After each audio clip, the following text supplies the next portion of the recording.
Hey everybody, welcome to the Pensky File. Today we're going to learn how to play the game Friday, Board Game Friday. It's a card deck building card game.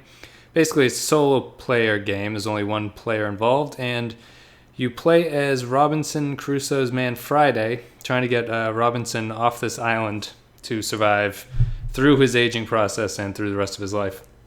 So to start off, you separate the cards into the hazard pile, which are right here.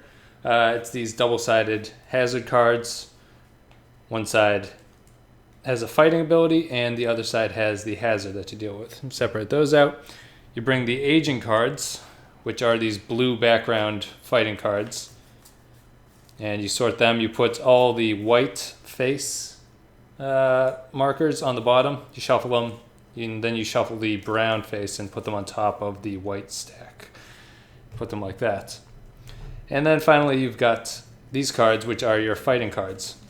And these cards have a value in the upper left-hand corner that tells you how much each card is worth. And we'll get to how you do the math to figure out what that is. So for now, just cut the deck like so. Put it down. And the other parts are these three phase cards. You have a red, yellow, and green phase card. It basically is what turn of the game you're on. You start in the green and you go to yellow after that, and then red. And this is just sort of a reminder about where you are in the game. And you have some pirate cards, which are here. These are the final bosses of the game. You pick two cards at random at the start. And they end up being the final bosses in the game. So we'll take this one and this one. You can discard the other cards, and then you can lay those cards up like so. You can look at them at any time to see what you're facing off against. And then finally, we've got life tokens over here. You start off with 22. 2 of them are in reserve pile, and 20 are your health. The game ends when your life goes down to 0, basically. If you have 0 of these life tokens left and you need to spend another life point, which we'll get to, the game is over if you can't actually take that life point. So it's a pretty simple game. It seems a little bit complicated at first, but it's really not all that difficult. So what you do is, for each turn, after you've laid out the cards, organized everything, you draw 2 hazard cards, and we're in the green phase here. We're in the first turn. So what happens is you get these hazard cards that come down. You say, over here, this is the number of battle points, fighting points that you need to get. We're in the green level, so for this card you need 0. This card you need 1. And the little white box is how many free battle cards you can draw. So we'll show that in a second. So let's say we want to get this one. It's a cost of 0. We have 1 card to get there. So you take this other one and discard back to the hazard discard pile. You take this card, and then you draw the number of cards that are here, marked here. This one's a 1 on this white space for free. And so we get a 1. So we've either equaled or beaten this 0 with our 1 card.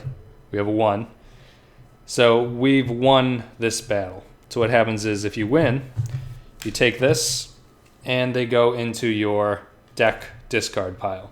So you've basically gained that card. And when you see that card again, Dominion style, you now have a food card, which is a 0 fighting, but it gives you 1 life back, so it has a special ability.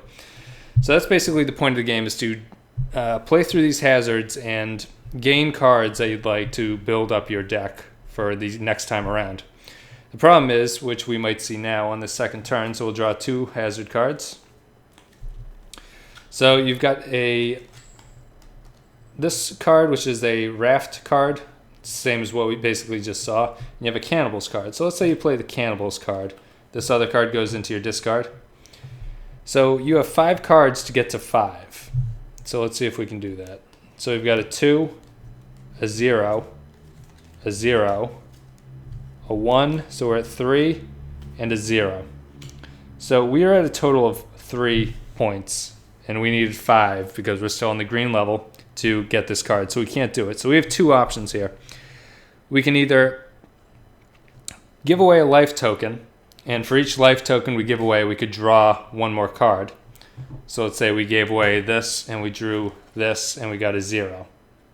It would add to your pile here, and you could keep giving away life points and adding cards until you beat that score. Let's say you don't want to do that, though. Take this back. You say, you know what? I don't think I'm ever going to beat this 5. So what you can do is you can afford, or not afford, but you can concede the hazard and sort of give up and say that you lost. You take this number, the green or the yellow or the red, we're on the green, so it's 5 minus your total score, which is 3. 1 plus 2 is 3. And that's a difference of 2. So you'd lose 2 life at this point.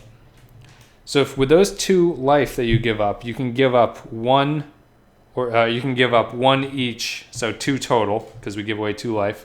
You can give up 2 cards for good. So let's say you don't want to deal with these zeros anymore. This life one is actually useful. This one here has a special ability. So let's say you get rid of these 2. When you give up those 2 life cards, or the 2 life tokens, you can permanently remove from the game those cards. These cards would go back into your discard, and this hazard, which you haven't beaten, would go back in the hazard discard pile instead of going into your pile. So basically, this is a way to thin your deck early on. There's a lot of bad cards. There's negative cards in here. We can probably see if we run into a couple. Just some zeros. There's a -1, another -1. So you're basically very weak when you start off the game, and your whole point is to power up and gain more powerful cards, such as these, through beating them. But early on, it's really not a bad strategy to give away life at the expense of giving away cards to make your deck a little bit stronger. So the game's sort of a balancing act between how much life do you want to lose and how much cards do you want to win, or how many cards do you want to give away and how much life can you afford to lose. So that would continue on like that. You'd draw another 2 hazard cards, and these cards would go back into your deck. You'd draw another 2 hazard card, or another 2. You'd pick the one you'd want to do, and you would keep drawing cards accordingly. Say if you played that one, you'd draw the 3 to 2, and there. So that's another opportunity. You could either give up life tokens to draw more cards, or you could just say that you want to discard all these because they're all pretty terrible. So that goes on and on until eventually one of these 2 piles is going to run out of cards. And at that point, if the Robinson cards, which are the fighting cards, run out, when you need to draw a card, you would take one of the aging cards, which are penalty cards. You wouldn't look, you'd shuffle it into your new hand, or your new deck. You shuffle all these cards, put it down, and you start drawing again. So the aging cards are basically a negative effect of staying in the game too long. They're all sort of either bad or have bad effects on you. So -1, -2, zeros, stop was an ability. Highest card equals 0, which is an ability I won't get into. So that's your punishment for using a lot of actions, basically. So the more he's doing, the older he's getting and the worse he's getting. When the hazard cards run out, you do the same sort of process here. But when the hazard cards are reshuffled back in, these would come back and go back into the deck. You then move to the next level of difficulty. So we would be in, at that point, the yellow phase. And when you play the hazards, you run through exactly the same way. You're now playing with the yellow numbers instead. So it makes the game a little bit more difficult. Hopefully you've strengthened your deck by the time that happens to be able to keep moving forward in the game. And again, the game would end if you lost all of these life tokens, all 20 life tokens that you start off with. If you're down to 0 or -1, and you're down to 0 and you can't draw, basically the game's over.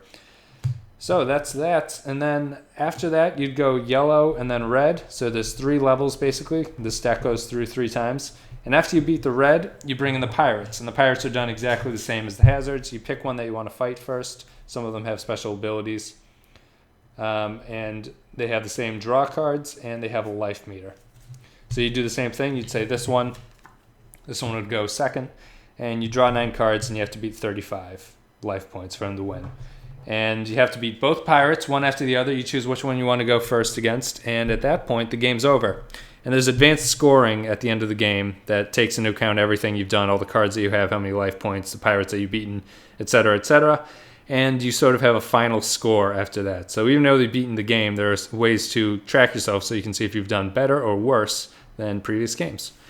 So that's it. It's a real fun game. It's a nice solo game, and it's kind of addicting in that you always want to see how well you can do. But thank you guys for watching, and I hope you enjoyed the video. I hope it was helpful, and I'll see you next time.